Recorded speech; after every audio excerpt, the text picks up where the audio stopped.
Welcome into the Marlins post-game show. Colby Cook, Spencer Pattison. Tough loss tonight for the Marlins as they lost 12-6 against the Peninsula Pilots. Yeah, it really was a tough loss, and they got it started in beautiful fashion against Jake Clemente, the freshman from Florida. 2 solo shots to open up the game. First time the Marlins have gone back-to-back all year, and it was the first 2 batters of the game. So you thought, oh man, this is going to be a slugfest because the wind was blowing straight out. At one point, it was about 15 miles an hour straight out towards center.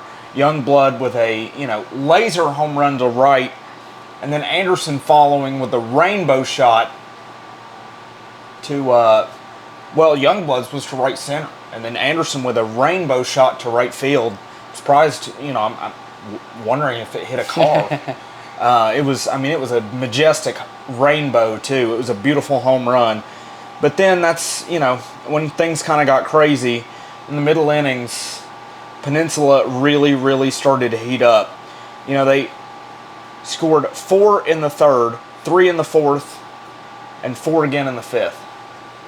And so it's, with that offensive attack, it's just tough to get anything going.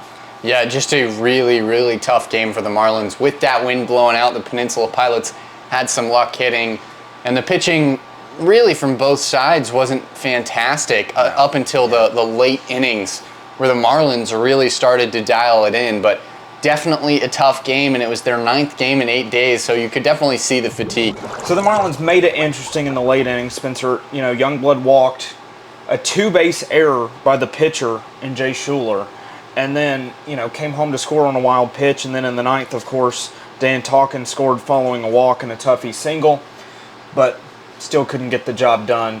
12-6 loss. And it is a tough one, but 9 games in 8 days. Fatigue is to be expected.